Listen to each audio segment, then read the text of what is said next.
Bismillahirrahmanirrahim. Assalamualaikum warahmatullahi wabarakatuh. Yang terhormat Ibu Gina Sakinah SE, SG, ME selaku dosen pengampu mata kuliah jasa atestasi. Perkenalkan, nama saya Salma Salem dengan NIM 12092100061. Di sini saya akan mempresentasikan jasa atestasi dan kompilasi yang saya lakukan sebagai tugas jasa atestasi. Jasa atestasi merupakan salah satu jenis jasa yang diberikan oleh kantor akuntan publik. Jasa atestasi diberikan untuk memberikan pertanyaan atau pertimbangan sebagai pihak yang independen dan kompeten tentang suatu pertanyaan lisensi agar suatu usaha telah sesuai dengan kriteria yang ditetapkan, yakni audit keuangan, historis, pemeriksaan, compliance, review dengan cara wawancara, dan prosedur yang disepakati bersama.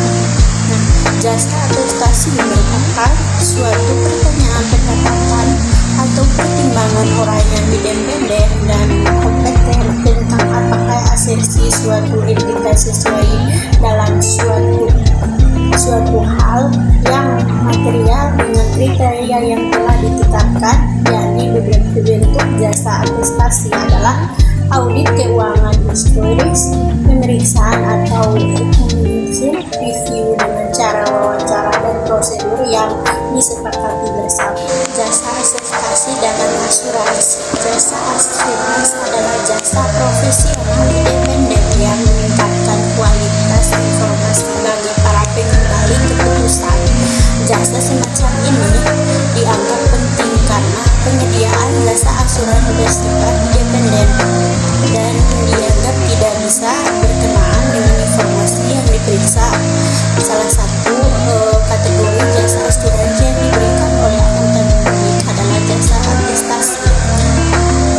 Jasa atestasi adalah jenis jasa asuransi di mana KAP mengeluarkan laporan tentang realitas suatu asersi yang disiapkan pihak lain. Jasa atestasi dibagi menjadi 5 kategori. Nah, yang pertama itu audit atas laporan keuangan historis.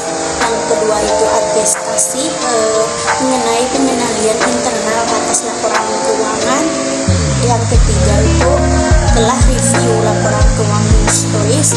Yang keempat, jasa atestasi mengenai teknologi informasi.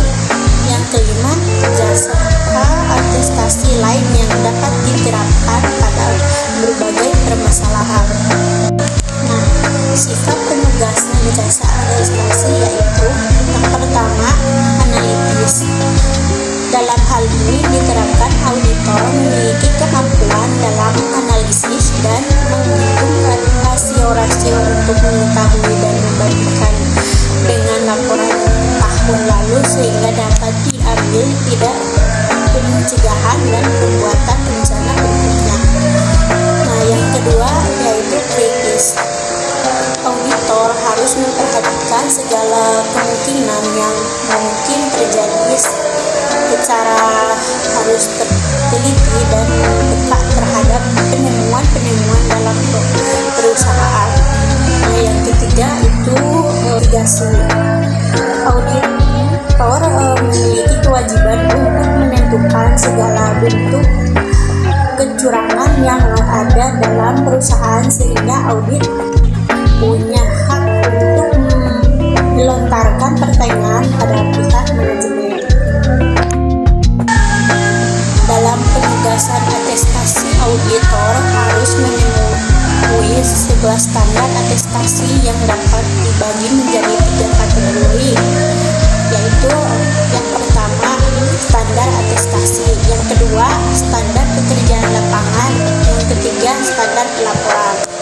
Yang pertama standar atestasi itu dibagi menjadi 3. Yang pertama, penugasan harus dilaksanakan oleh seorang praktis atau lebih yang memiliki kelebihan dan pelatihan teknik cukup dalam sifat audit. Nah, Nah, yang kedua, penugasan harus dilaksanakan oleh seorang praktis atau lebih yang memiliki pengetahuan cukup dalam bidang yang bersangkutan dengan asasi. Yang ketiga, praktis harus melaksanakan hanya jika ia mempunyai alasan untuk meyakinkan dirinya agar bisa melaksanakan penugasan tersebut. Nah, sedangkan yang kedua yaitu standar pekerjaan lapangan itu dibagi menjadi dua bagian.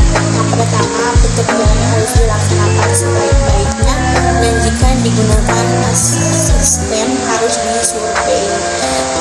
Dan yang kedua itu bukti yang cukup harus diperoleh untuk memberikan dasar rasional bagi kesimpulan yang dinyatakan dalam laporan tersebut.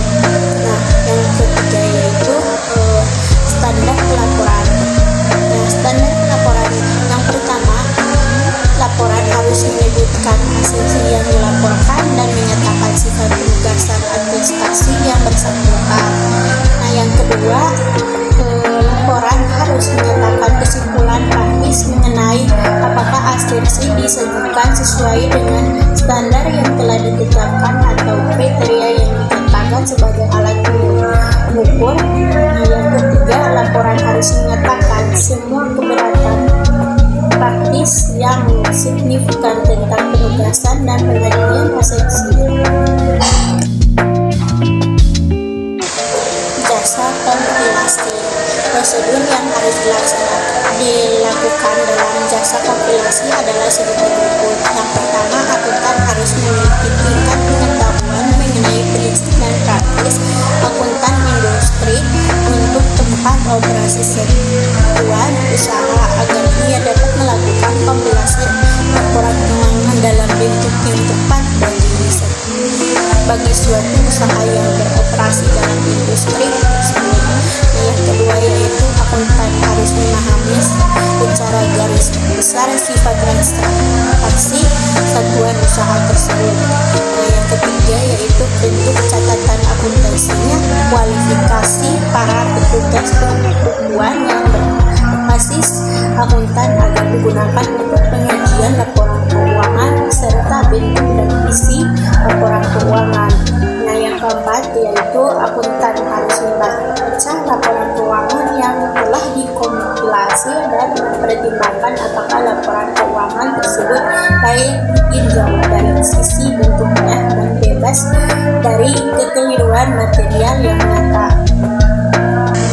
Dalam melakukan penugasan kompilasi dan beberapa persyaratan yang wajib dipenuhi oleh seorang akuntan yaitu yang pertama, memperoleh pemahaman bersama klien mengenai jenis dan batasan jasa yang diberikan dan penjelasan atas laporan keuangan jika laporan akan diterbitkan.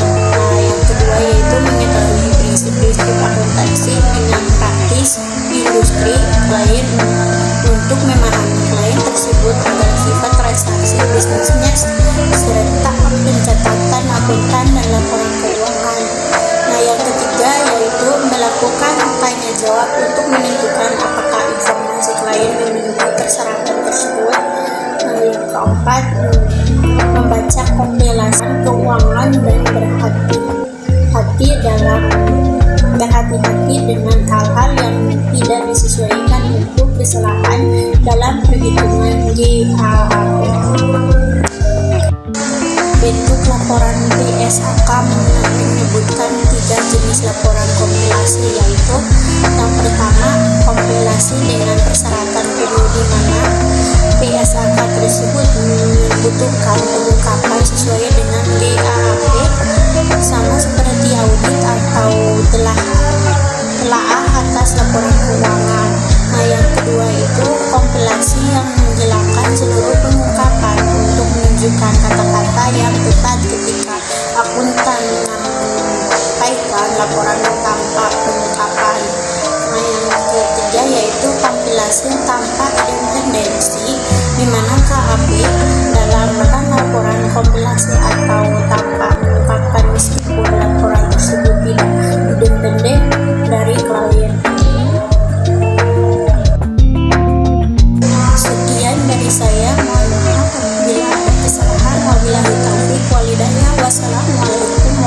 warahmatullahi wabarakatuh.